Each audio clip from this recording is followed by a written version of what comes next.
Welcome to the show. Let's get what I would dare say is the greatest Christmas song of all time.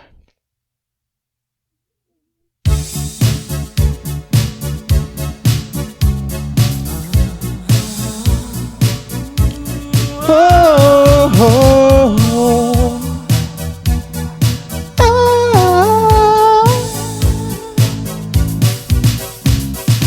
Last Christmas, I gave you my heart, but the very next day, you gave it away. This year, save me from tears, I'll give it to someone special. Last Christmas, I gave you my heart, but the very next day, you gave it away. This year, to save me from tears, I'll give it to someone special. Dang. Do do do do do do do. Dude, that just, man. If you want to put me in the Christmas mood, that's probably the only thing you got to do. Listen right here, dude. Listen. Once bitten, twice shy. I kept my distance, but you still catch my eye. Tell me, baby, do you recognize me? Dude. Come on. What a banger. What's your favorite Christmas song? What pulls you in? What pulls you in to the season? What pulls you in better than any other song? For me, it's this, dude. Come on. Man, just that beat, the sound, it's delectable. It's like a fine, I don't even know, man. It's good, is what I'm trying to tell you, is that song is fantastic. But what's your song? What's the one that just pulls you in and just gets them Christmas hooks, now them Christmas candy canes, and it just sinks its sharp candy cane hooks right into you and just pulls you in to the Christmas season. That's it for me. That one, dude. That one right there just goes. It goes hard. Dude, Merry Christmas. From the bottom of my heart, I hope you have the merriest of Christmases. A lot of us are, if you're getting up in age, you're probably going into Christmas missing a few people. But we're here. And what would they want us to do? What do you think they would want us to do? Do you think they would want us to sit around and blubber? Some of them probably would. Maybe. But no. If I'm gone, I want them to have a good time. I want them to be like, man, that dude loved Wham. It's the only song he knew was Last Christmas. But he loved that song. And I'm going to play that in remembrance of Dillon. Dude, you hear the emotion and power in those lyrics? Give it to someone special. Dude. Oh. Whoo! I don't mean to brag or nothing, but I've probably only stubbed my toe really bad 2 or 3 times. I was just thinking about stubbed toes earlier, and I don't know why I can't shake it. And I was thinking how fortunate I am to have only had 1 or 2 good stubbed toes.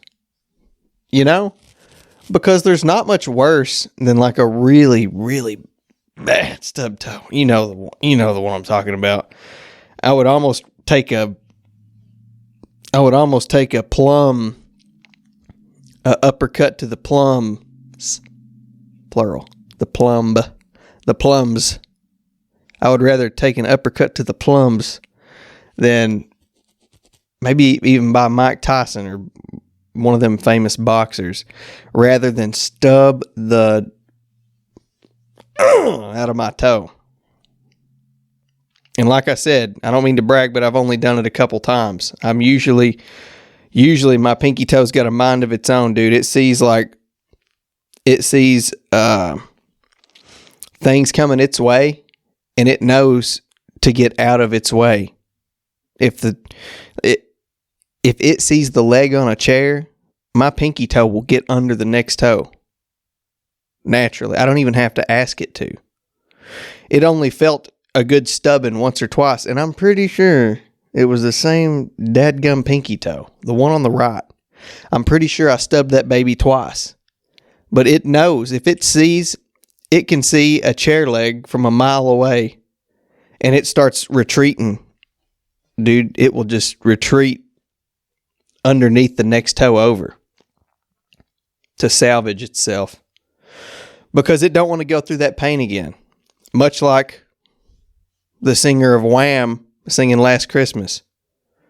My pinky toe is just like, last chair leg, you tore me apart, and then the very next day. You know, I stubbed my pinky toe so bad one time, to fit it in my boot better, I taped it. I taped it to the other toes to keep the swelling down. It turned a purple. It turned a purple that's not even on the color spectrum. You can't duplicate this color. It wasn't a magenta. It wasn't a violet. It was just the deepest, most curdled up, rotten purple. The worst purple. And what had happened was, one of my friends had an office chair. One of the office chairs. Let me get a sip of this Joe real quick. Daggone, take me away. Take me right into New Year's, baby. So he had an office chair.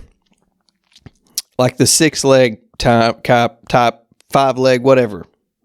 And the little caster, I guess it's like a caster wheel, right? On the bottom, they had fallen off. I don't know what happened. I don't know what went wrong. But the caster wheels had fallen off. Well, nowadays, you know, everything's plastic. Everything is made to quickly snap together and tear up. So you go to IKEA or Big Lots and you buy another one. It's just the world that we live in. And I know there's some good furniture out there, but my Lord, who can afford it? You know? Like, who's buying that expensive furniture? The good furniture. So the caster wheels snap down onto what I would call a stud that sticks out of the bottom of that wheel. Or not the wheel, it sticks down out of the bottom of the thing, you know, like the chair thing that the wheel goes on. It's just a metal stud, like a straight down little metal stud. And he had lost all but like one. And he finally just decided, you know, we're going to rock it on the studs from here on out. We're going to ride on the studs. Because the chair could still like spin side to side, but the caster wheels kept popping off. Well, he was a very if you left him alone in a room with a Golden Peak tea and you shut the door and reopened it as fast as you could, the tea bottle would be sitting there going spinning around in front of him. I seen him suck one down so fast one time that I thought he was trying to drown himself with a Golden Peak sweetened tea. And basically, those tea lids are rather robust, or they used to be. And he got the idea, you know, rather than this stud with all this PSI crushing down into my carpet, my what have you. He's like, I'm going to stick that stud down into one of these Golden Peak tea lids. And I said all that to say this. He was in his chair. He had his backside inside the chair. He was sitting there, taking a load off, trying to ease some of the pressure off them gams. And I was like a teenager at the time. And you know, teenage boys, we're always like jabbing around at each other and grabbing each other's areolas and such. And you know, like, don't leave me hanging on this. Surely to the good Lord you had some buddies that would try to reach in and grab that areola once in a while. I know I did.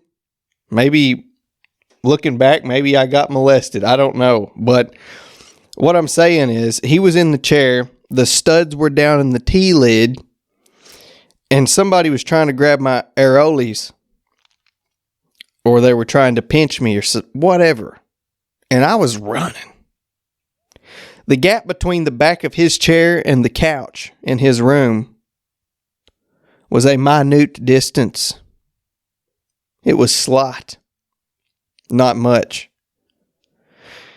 And this was back at a time in my life that my pinky toe didn't know. It didn't know to watch out for chair legs, dressers, cabinets. It didn't know. It thought that this world was a safe place that, you know, you get by. Every now and then you go in a stinky shoe or something. That's about the gist of it. It doesn't get much worse than that. Well, I was barefoot. I was barefoot. No protection. No armor. No foot armor. No sock even. I didn't even have a sock on, dude. I could feel the wind in the webbings of my toes. And he's sitting in that chair. And I'm trying to get away from what may have been a molester, looking back at it. And I try to just, dude, I try to knife in between him. And he wasn't a big boy, but he wasn't a little boy. He was a medium boy. And I would say a medium boy is, at that age, a medium boy would be 130 pounds probably. Maybe 120, I don't know. And I'm midair running like fast. I was nimble and quick. And I try to go between that chair and the couch. And my pinky toe was just enjoying the breeze. Trying to, like, you know, it's over there just enjoying itself. You probably see where this is going. Unlike my pinky toe, he did not. He was enjoying the breeze, and that stud was sticking down from the chair.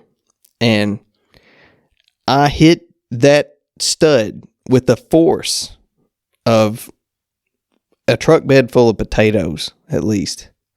I hit it with such a force that it snapped my toe completely sideways. It popped. It was like a cartilage crunchy pop. You know, like when you're... I can't explain it. You know, like the chicken leg sound or something? Or like at Thanksgiving or turkey, Christmas dinner, you grab that turkey leg and you're... And then like a pop tab, you're trying to bend that sucker off, and then... That's the sound my toe made. And I knew immediately that this was probably going to haunt me the rest of my life. It was probably going to be a problem that would come and go with the weather. Like I can tell you when a rainstorm is coming from my pinky toe better than the Weather Channel ever could. I've got 3 or 4 people in my phone list that will call me and be like, "Hey man, we're putting a roof on today. What's the toe saying?" And I'll say, "Man, I'm usually dead on, but today's a toss-up. It might be, I would say, a 20% to 20.5% chance of precipitation." Excuse my language there. I didn't mean to cuss at you. Precipitation between 1 o'clock and 1:07. But yeah, man, I just had like crushing pinky toes on my mind. The only other time I really remember catastrophic damage happening to one of my pinky toes is the kids had a party of some kind. I was a child myself. And they had like a, when you make it all the way around the sun, they celebrate your birthday from the point that you started going around the sun. And not the point that you started, but the point that you were out in the air, like you had left the fetal position area, the womb. Why do they put a B on that? Just spell it WOOM. What's the purpose of putting that B? Nobody says womb. Have you ever heard anyone say womb? Or salmon? That's stupid. Drives me crazy. But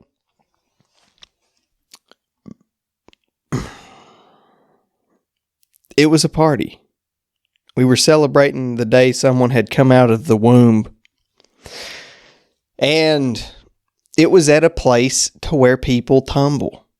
They tumble, they roll, they do back handsprings, they flirt, they do the stuff. They do the gymnastics. And if you're familiar with gymnastics, then you probably know what a cheese is. A cheese wedge, some of them call it. And from what I understand, they generally use these wedges to train kids on, like, they'll teach them to backflip. They'll teach them to do, like, back handsprings on them, things like that. And the cheese was a 2-piece cheese. Well, if you take an angled cheese slice and then you fold that bottom part back onto the top part, it makes like a perfect square. But that piece is sewn together. Those 2 pieces are sewn together via the same material and thread. Well, when the cheese is unfolded, I'm pretty certain that the cheese should have been, the things that are sewing it together should have been on the bottom side, not the top. I don't know for sure. And me and some other dudes were running and doing like parkour rolls down the thing. And I took a run and go. And I tried to parkour roll right down this cheese wedge. And as I rolled, that strap was on that cheese wedge like this, going, up and down the cheese wedge. And it was probably 6 inches long. And you could just stick like your hand or something up under that strap that was holding the 2 pieces of cheese together. This foam wedge piece for rolling. As I rolled and came over that same pinky toe, and I don't know if this was before, I don't know if it was after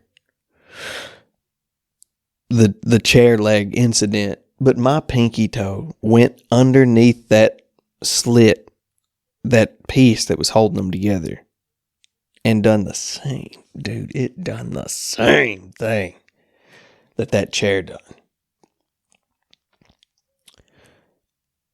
And it was so loud in there, nobody really heard the quack my toe made. Nobody heard that sound. Thank God, because we'd have been cleaning up puke. It was disgusting. And I think like it was so bad that time that I remember my toe swelling up so big that I could barely get it inside of my boot to leave. I had to go, like I don't know about you, but for me, most of my boots, I can just like kind of loosen up the top couple of laces and just coax my foot to go right down inside of that boot.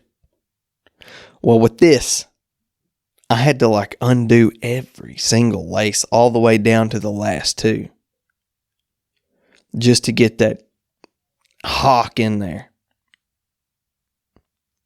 Just to get it in there. It was pretty tough. It hurt. It was painful, man. I don't know if you've stubbed a toe, but Merry Christmas. And if you do stub your toe, I hope it's not too bad. I hope it's just enough to make you almost cuss. Because that would be like if you're cussing, you've done some kind of permanent damage. Some people just throw cuss words into the wind willy-nilly. I don't. I will look you in the eye and say that I have done a swear. Don't tell my mom or my grandma, but I have done a swear. And I say that to say this. I hope that if you do, look, God forbid you stub your toe. I hope you don't. But if you do, the most that I can hope for is that you don't have to cuss. I hope you can hold it back. Because that's, in my opinion, from my experience, that's a good level of pain to be at. No level of pain, I guess, is good, but that's a level of pain that you're not going to the hospital on that level of pain, is what I'm trying to get out. And I don't know, maybe you can relate. Maybe you too have said a swear. If you have,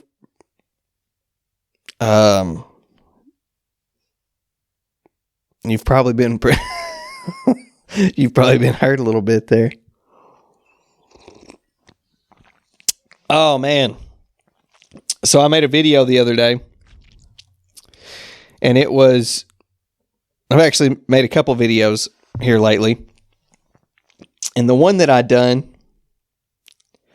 was me griping about the 6.5 Creedmoor, people whining about the 6.5 Creedmoor.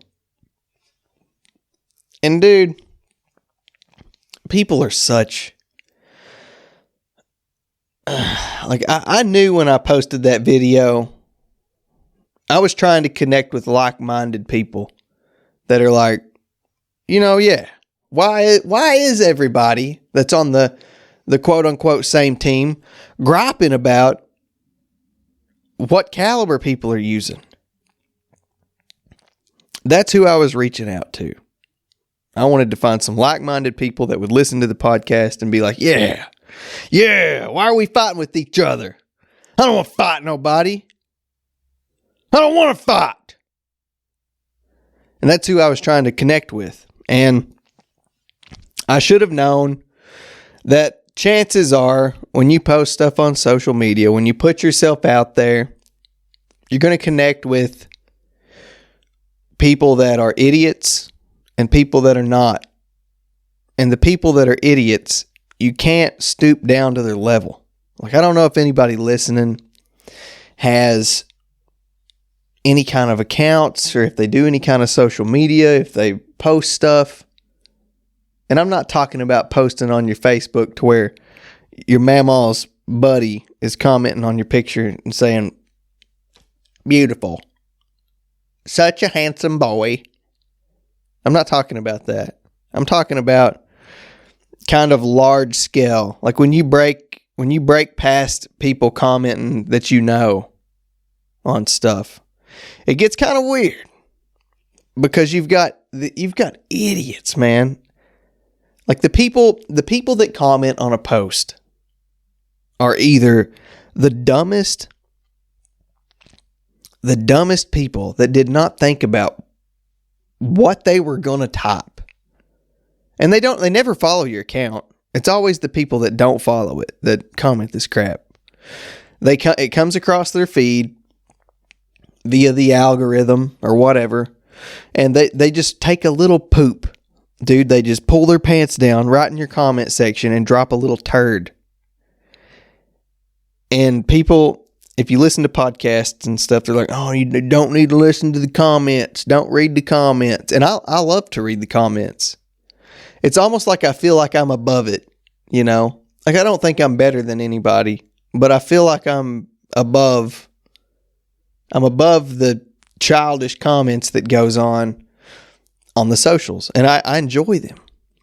And I brought you here today to read a couple of these to you on the 6.5 Creedmoor post. If you didn't listen to the last episode, it was basically me saying that why do people complain about what caliber other people are using? I mean, if they're not losing deer, if they're not having trouble, like, what do you care? Why do you care? I don't care. Use whatever you want.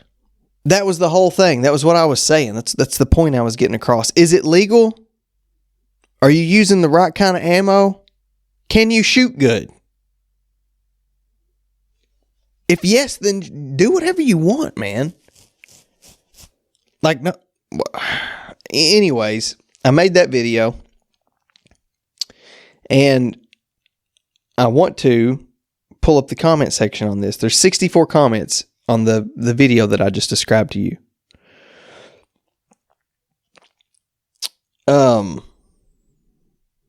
This guy's cussing quite a bit, so I'm not going to read that one. This guy says, hey, I don't need to practice with my 300 Win Mag. If I connect, it's going down. Okay. You should still probably practice, bro. He doesn't follow the account. Like, he was just taking a little dump in there. That's not a bad dump, though. He put a LOL at the end. Then this dude says, the same people who crap on the 6.5 think the 7mm 08 is the greatest round ever. And he's kind of generalizing. Like, yeah, there probably is some people that like, you know, crap on the 6.5 and then like the 7mm 08. This guy says 6.5 keeps dog trackers in business. No. I would love to see your statistics. I would love to see your studies that show the 6.5 keeps the dog trackers in business. And maybe you're just like, I don't understand your mindset with that comment, because obviously you don't follow the account. Like you just wanted to take. Are you just trolling? Are you trying to? I just want to break these down. You know, are you trying to troll people that enjoy the 6.5? I've never even shot a 6.5. I have a 6.5 Grendel, which is smaller than the 6.5 Creedmoor, and I shoot deer with it. But anyways, like I just want to get inside. I want to see inside the head of these people. I want to understand how they think like this. This dude says, someone finally said it. So that's a person that's the target audience with that post. I wanted somebody to be like, yeah, dude. Yeah. A bunch of babies complaining about what other people are using. This guy says, do they cry and whine about 7mm Magnum or 300 H&H mag? How about 30-6? Not 30-6, you don't know how to do it. Or 7.62 by 51. All have higher velocity than the 6.5 Creedmoor. Okay. Cool. I don't care. I do not care. Like, why do you care? I've never heard people complain about the 7mm Magnum or the 300. I've never heard anyone complain about a 6.5 except a bunch of babies on the internet.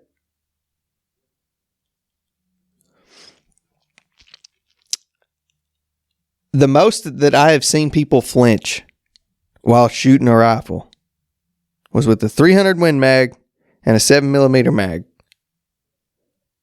And I'm talking yanking that trigger. Yanking that trigger like they were about to get killed. Like it was the last thing they would ever do. Generally, you don't see that with the smaller calibers as bad. Anyways, this guy says, this might be the stupidest Pro 6.5 CM argument ever. What? Do you only use elephant guns? Oh my God. So complaining about people complaining is the stupidest argument ever. I just wish everybody would quit whining. And technically, I'm whining at the whiners. But somebody's got to do it. You know, somebody's got to be like, hey, you bunch of little twerp babies. Grow up. Grow up. Good grief. Stop. Quit.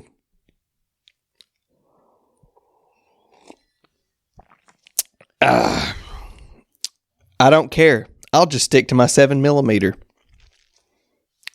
Okay.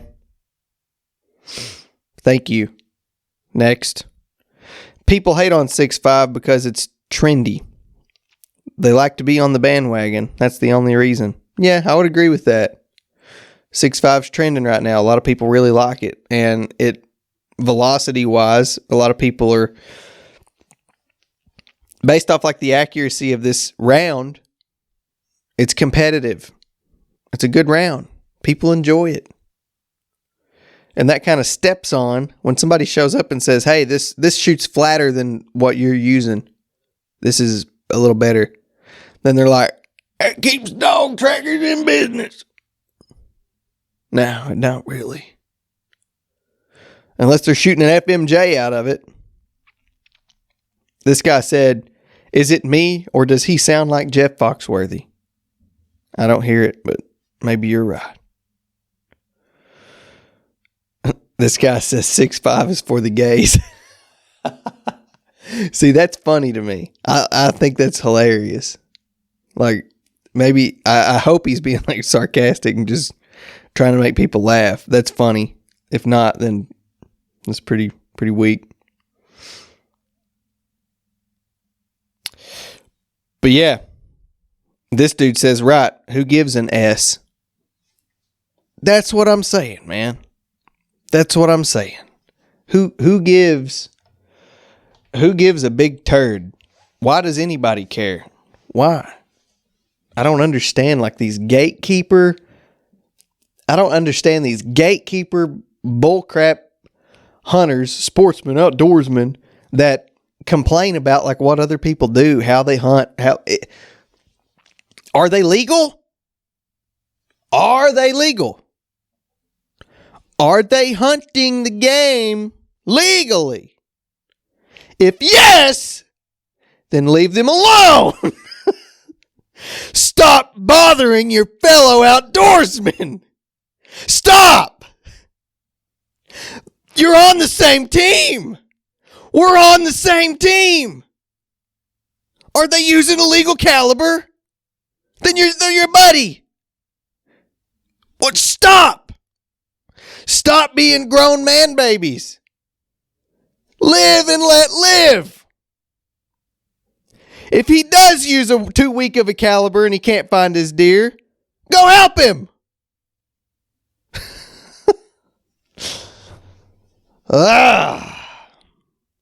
I've thought this for years, man. I've thought this for years, and now I have a platform.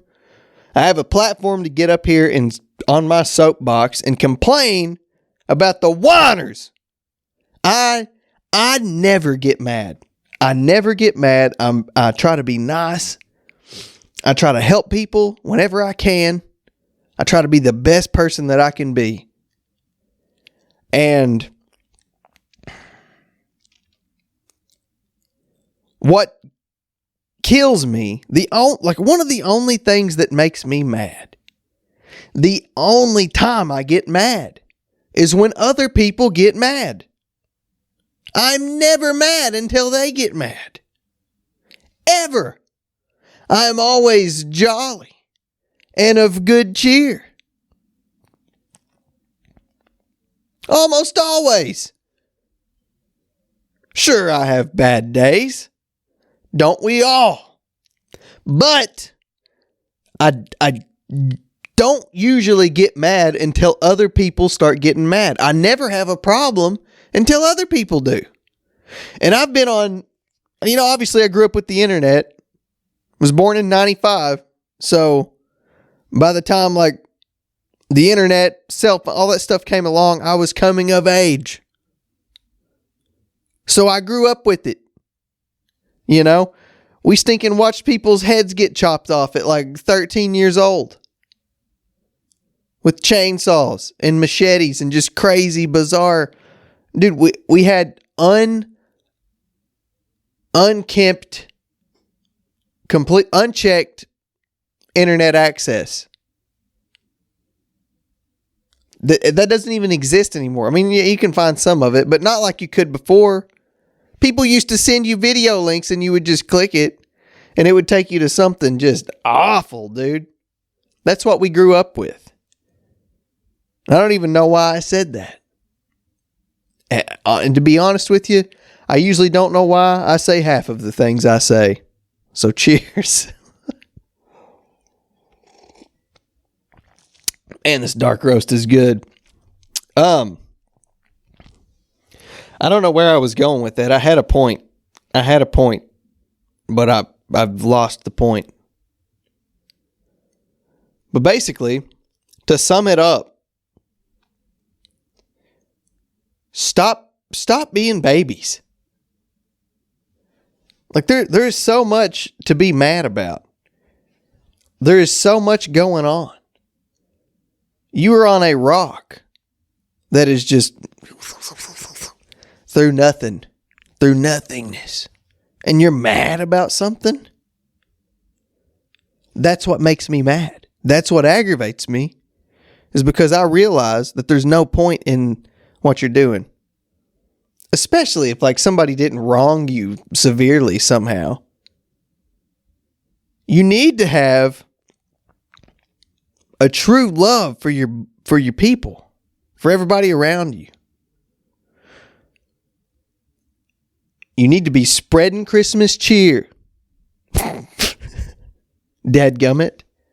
Stop being babies. You could have woke up dead, but you didn't. You didn't. You're still here. And that's something to be thankful for. I used to be so good about being thankful. I remember that time in my life. I used to like wake up every day and just think about things that I was thankful for. I was actively doing it, trying to, help myself, I wanted to feel better. And being grateful is a great way to do so. And that's been probably 4 or 5 years ago. And along the way, I've kind of quit doing that. I kind of quit. I don't know when or how or why.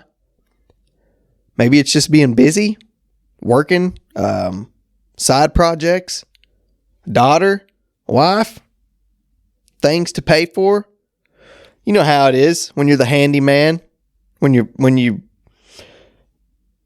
dexterous, when you're friendly.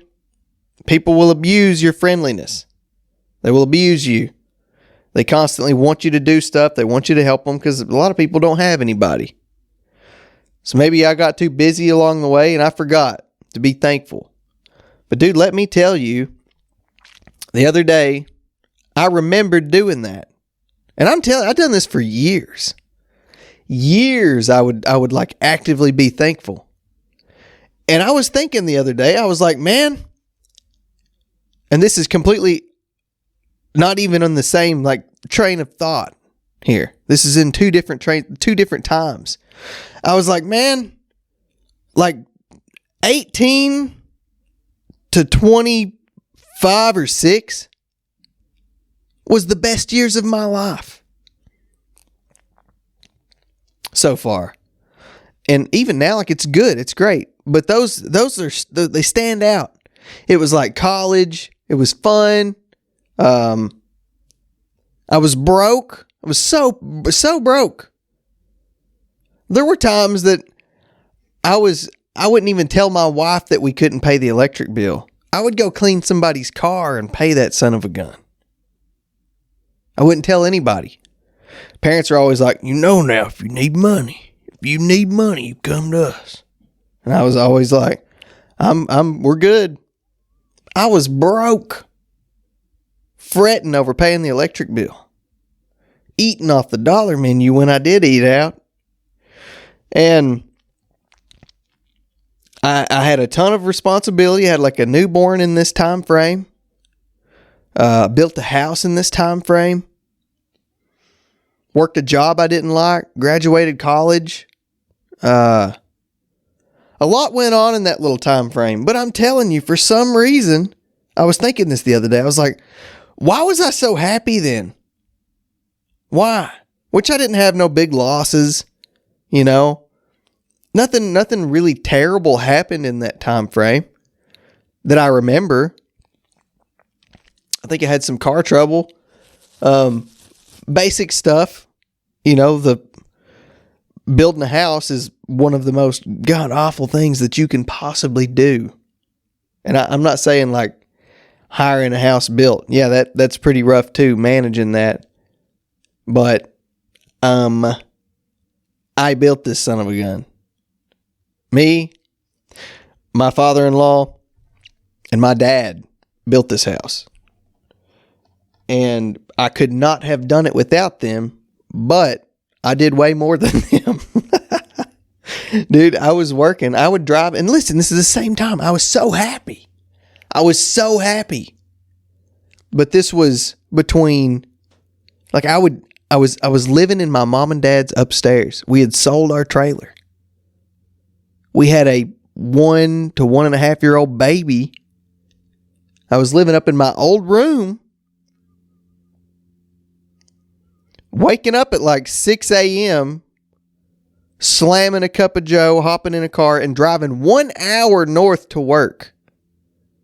Working 8 to 10 hours, turning around and driving all the way back. And the boss I had up there was a psycho. Did not like them one bit. Would turn around and come back home, get home at like 5 or 6 o'clock, whatever, and then work on this house until like 12, 1 in the morning. And then go home and sleep like 4, 5, 6 hours. I'd done that for months, and I was so happy. And I couldn't figure it out. I was like, why was that? Was the struggle fun? Is that what it was? Was it because I was like making a lot of progress with things and just really going in a good direction? And to be honest with you, I don't think that's what it was. I think it was gratitude. I was just grateful. And not even like much more than I am now. And I'm not saying I'm super sad or anything, nothing like that. I'm just saying that at the time, I was way more grateful.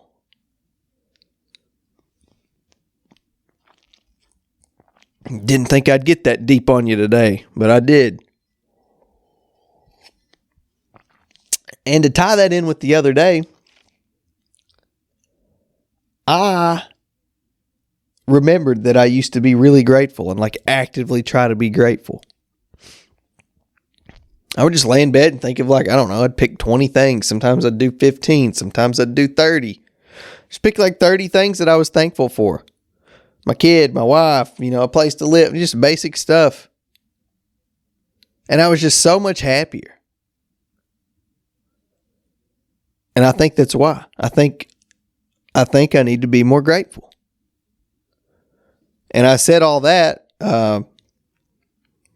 just to remind you to be grateful. If you get the wrong brand of underwear in your stocking this year, Be grateful. Maybe you'll like this brand better. Maybe you should be thankful that you've got some new underwear that don't have poop stains in the back of them. You know? So just be grateful this year. Be grateful. And maybe you are. Maybe you're the most grateful dude ever. Or lady. Just all I'm saying is be as grateful as you can. Because it could always be worse. I guarantee it. Didn't think I would be talking about that today. But I'm glad I did. And now I'm pouring a second cup of Joe. I'm about to get anxious and grateful.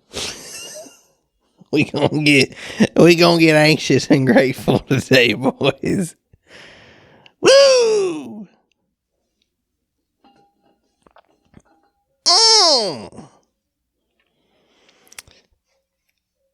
I'm gonna think of a couple things that I'm grateful for right here live. This cup of Joe. Look at that. That steam rolling. Hot. Warm. Take that in. Dang. Man, I'm so grateful for this coffee that I think it's the only thing I want to be grateful for right now.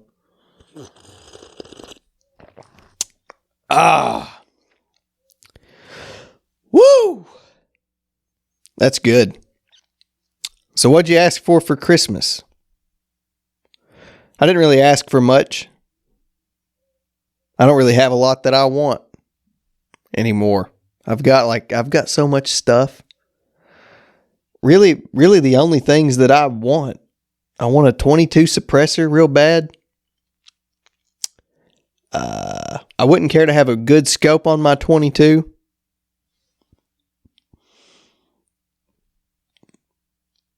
Man, that's about it. I don't want for much.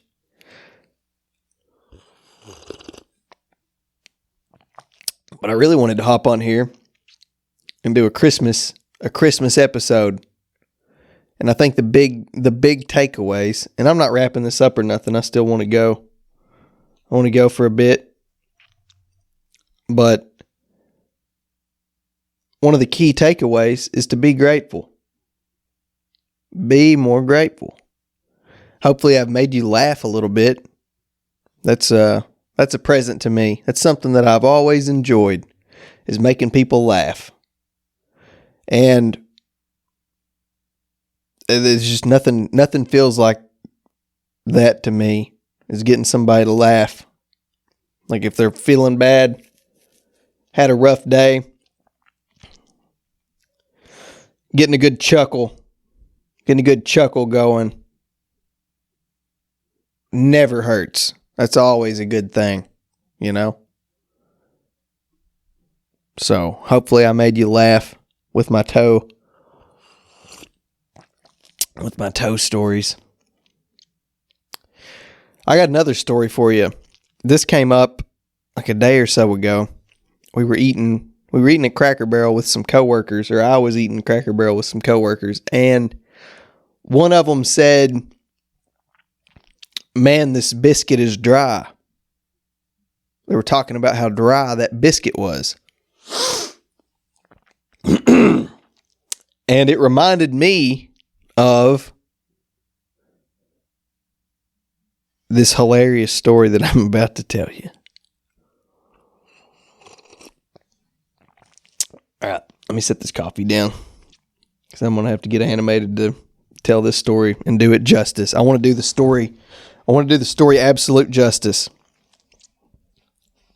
because this story means a lot to me, and it's hilarious. It's dead on. It's all true. Like, this is all a true story. That actually happened. So my grandparents lived next door, and my grandfather was always a big coon hunter. He likes to chase them up the tree. He likes to run his dogs. Well, he's in the shape nowadays that he can no longer do such. So he's not like bedridden, but he's more like recliner ridden. He rides the recliner. And he'll get up and move around and stuff, but he's getting older. Can't really coon hunt no more. And he had got this coon dog. He had traded for it. I don't know how he wound up with this thing, but he got this coon dog off of somebody. And this, if you listen to the last episode, like you heard me and James talking about scrap feeding dogs, right? So, like these mammals, dude, they will feed a dog into a diabetic coma. These mammals have dogs that they for sure have diabetes. They got diabetes and they're not in good shape. Well, my mammal periodically goes to this place to where they like give out food. It's not like food stamps or nothing, but they get a bunch of food from like returns and things like, they get a bunch of just free stuff. And it's not like poor people food or nothing. It's like name brand stuff, but it's just like extras that places get. Maybe it's things that's like going bad at the grocery store, something like that. And they give a bunch of it away. Well, she had went and got some of these biscuits.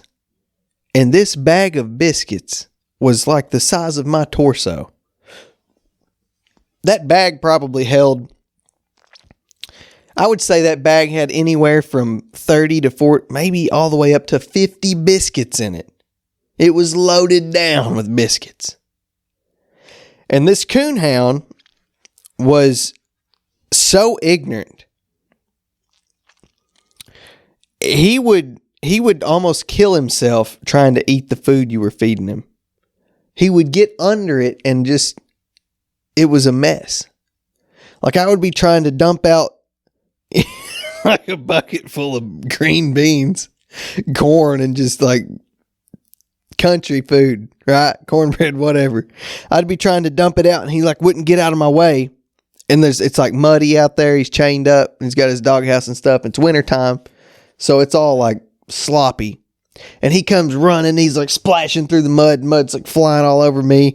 And I'm trying to dump this food out in like the best, in his bowl or whatever. And he gets right under that thing and he will not get out of the way. And this is like a nightly occurrence.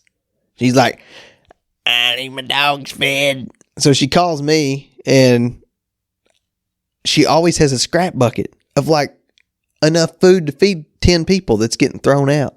She cooks too much, is what I'm saying. So this dog, every time you're trying to dump the stuff out, he gets under the bucket. And eventually I'm just like, all right, I got to go for the can. Like I can't, my biceps literally can't hold this bucket of food any longer. So I just start dumping it and he would get under it and just bathe in like cream corn and green beans and just crap. And I think he liked it. I think he liked just wallering, dude. He would just like pour it down his back and be running all over him. And I swear, I think he liked just being caked in scraps. He would be covered up in these damn scraps. And one day, Mama was like, "Hey, come here and feed these dogs. I ain't got no scraps today, but I got some biscuits." So I'm like, okay, I'll be up there in a minute. I wrap up doing what I'm doing. Then I head up. And I get this sack of biscuits. And they are powder dry. Powder dry. Drier than dry. And I cut the bag open and he's like running up, dude. Just mud flying everywhere. And he gets to the end of his chain. He was one of those dogs that would just run to the end of his chain and like almost kill himself. Just getting yanked back on that chain. That's the kind of dog that he was. And I'm like, you sorry thing. And I was probably in good clothes. I was like, you covered me in mud yet again. I was going to wear these again. So I get out a biscuit. I throw it to him. And he's going like, trying to eat it out of the air like a psychopath. And and you might be thinking like, well, you're not feeding the dog good. He's hungry. This thing ate 2 gallons of scraps the day before. Like pork chops and just crap. Like he was eating so good. I throw him a biscuit. He gobbles it out of the air. Maybe it slaps in the mud. I don't know. And he goes like, and just like pelicans down this stinking biscuit. Snakes it down. There's like crumbs flying everywhere. And I got like 30 to 40 more of these biscuits. And I was like, all right, old son. This is where you get on the long black train. I'm going to biscuit you to death. And I was in a bad mood. I know I shouldn't have done this. I throw him a second biscuit. Same thing. And just starts freaking gulping that sucker down his gullet as fast as he possibly can. Third biscuit. He's doing this. He's learning how to do it. He's learning as he goes. He's figuring out biscuit eating technique. And the stupid thing's like not even trying to chew them at this point. So I just start one after another, dude. Biscuit. Like he just get one halfway down, and here have another biscuit. See if you can wash that biscuit down with a little biscuit. Before you know it, dude, this dog has got like 30 biscuit from here all the way up to here, just in him. His stomach was probably 20 biscuit. His esophagus or neck probably at least had 10 in it, and his mouth had 5 in it. He was trying to gobble down these biscuits so fast. And I laughed at him. All I could do was laugh. I was out in the dark, covered in mud, aggravated at this dog, trying to attempt murder via biscuit.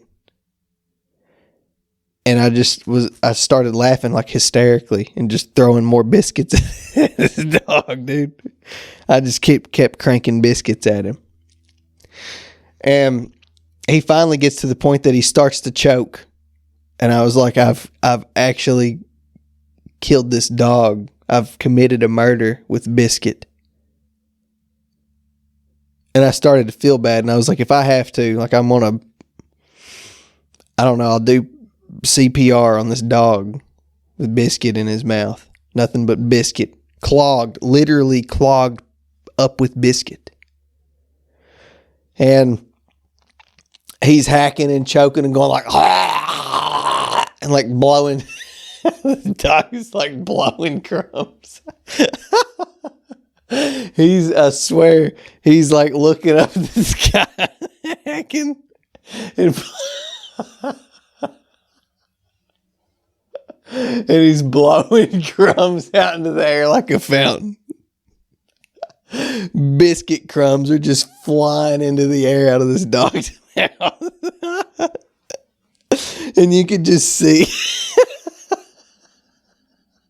It's like when a snake eats an egg or something, you can just see it stuck.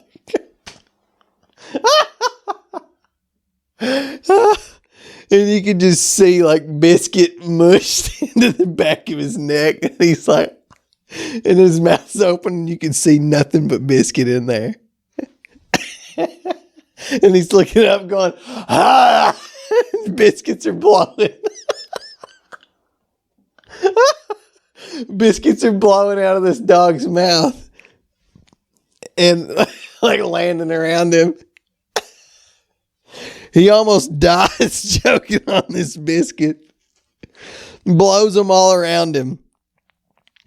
And guess what he does? He gets a breath of air and starts eating the biscuits that he just blew out everywhere. Oh, man. But yeah, that's a coon dog for you.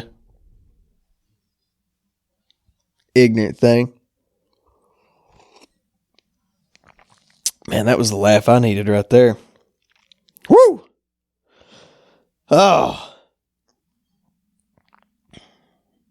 Heck yeah. I hope you get everything that you want from Christmas this year.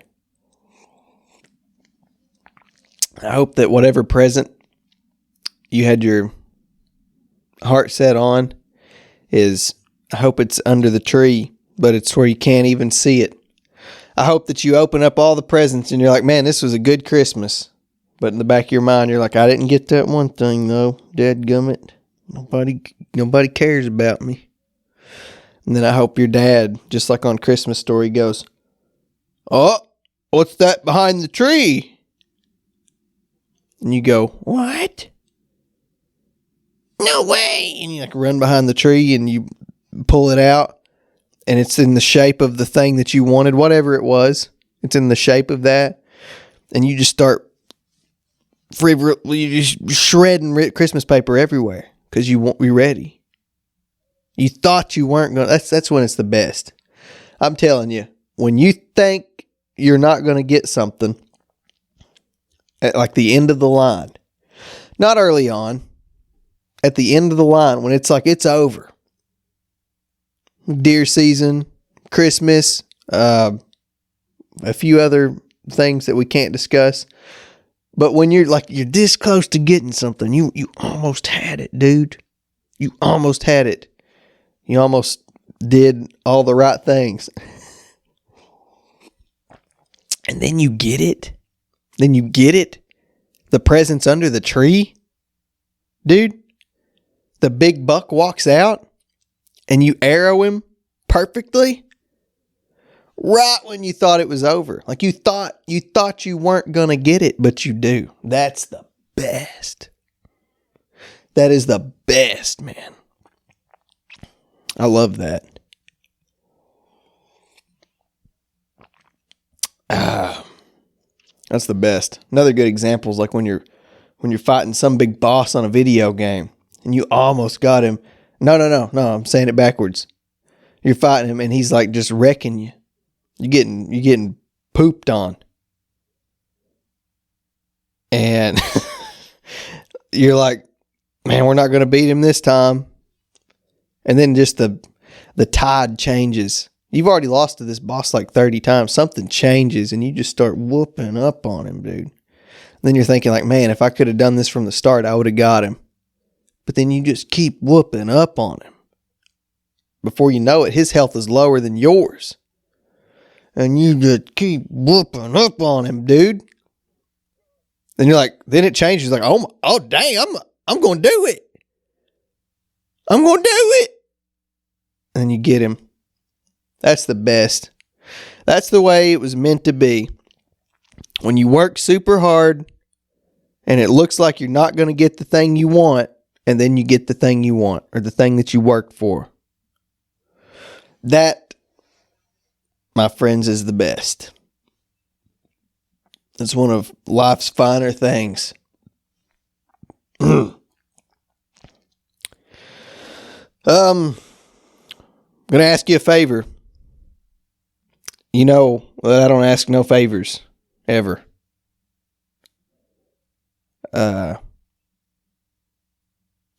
I'll tell you what, I'm going to ask you this favor while we do an outro with some kind of Christmas music. So this isn't the end. Don't go just yet. And I'm not going to ask you like buy some t-shirt or some bullcrap. I'm going to fire up another banger of a Christmas song.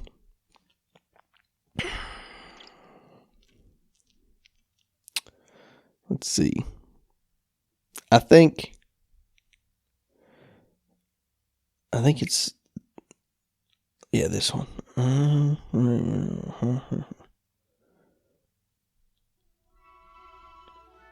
This better be it. Nope, I don't think this is it. I think it's this one. There we go, baby. So, that's more like it. What I was saying is, Merry Christmas from the bottom of my heart. Merry Christmas.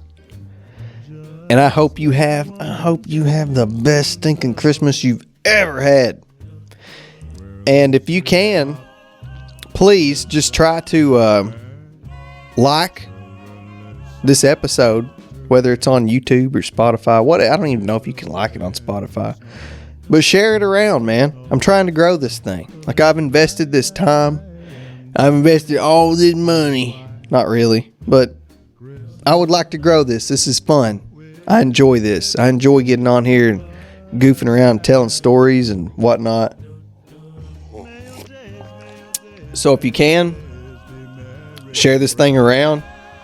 If you got any advice, if you want to come on the show, whatever you got, we'll do it. We'll accommodate. And we'll, I'm not opposed. You got a recommendation or something, you shoot it my way. You can send it you can comment it. I'll find it. I'll sniff it out. Just don't comment it on a TikTok video, because I'll probably never see that.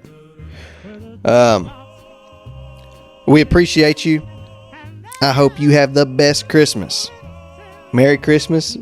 Thanks for listening. We'll talk to you later.